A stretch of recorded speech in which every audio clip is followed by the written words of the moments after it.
nggak pernah saya tuh ngecek ke pasar tiap seminggu sekali 2 kali, nggak pernah.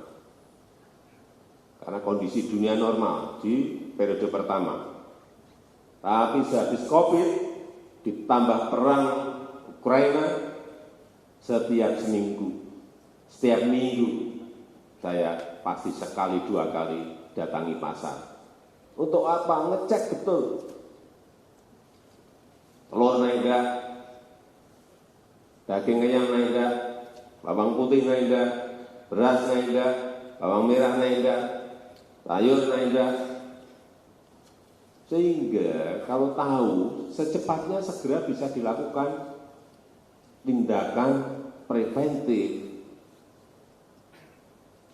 Tegur daerah, tegur provinsi. Pak Gub, ini telurnya naik. Saya kemarin lihat daging ayam naik. Ternyata kemarin sudah saya cek lagi, sudah turun lagi.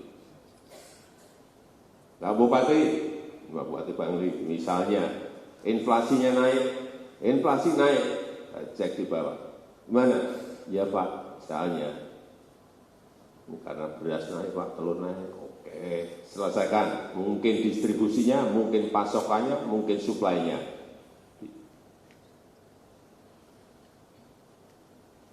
Nggak bisa lagi kita sekarang ini bekerja makro itu nggak bisa. Wah, strategi makronya nggak bisa. Sekarang ini kerja kalau tidak detail, dilihat satu persatu bisa lolos. Bahaya banget. Bahaya sekali.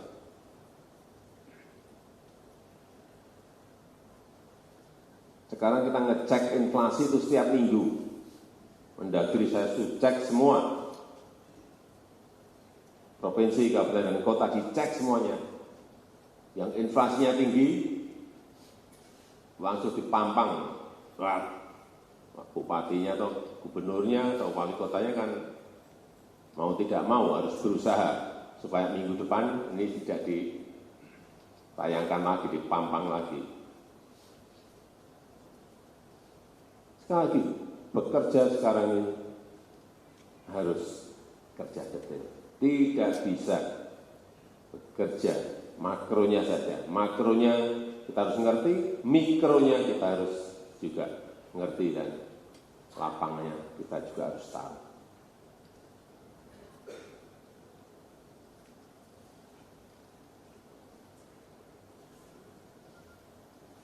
Saat beras naik, ibu-ibu teriak enggak? Asli. Saya ke bawah itu ke desa, ke kampung, Pak, beras naik ini Pak. Kenapa beras naik? Cek, karena harga pupuknya naik. Kenapa harga pupuk naik? Karena bahan baku untuk pupuk juga naik. Kenapa bahan baku pupuk itu naik? Karena bahan bakunya dari Rusia sama dari Ukraina. Di sana perang.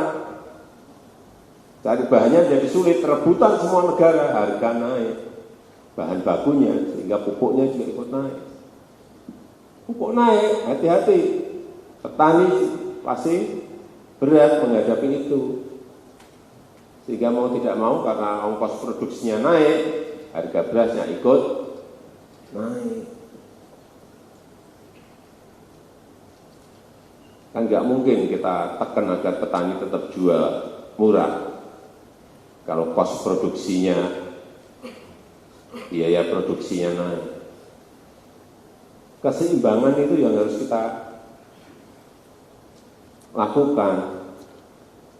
Harganya seperti apa? Ibu-ibu menyampaikan, Pak, berasnya naik. Ya kalau kita tidak beri ruang kenaikan, petaninya gantian, saya ke desa pasti, Pak, harga beras kenapa nggak bisa naik? Jadi pemerintah itu kalau nggak bisa menjaga keseimbangan, yang satu senang, yang satu nggak senang. Peternak misalnya, ke pasar, pedagang, Pak, ini telurnya naik. Pasti teriak kalau telurnya naik. Ibu yang beli juga pasti akan teriak. Tapi peternak ayam petelur,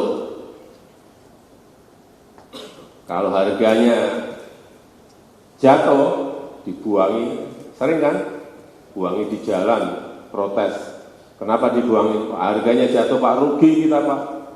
Menjaga keseimbangan itu yang tidak mudah.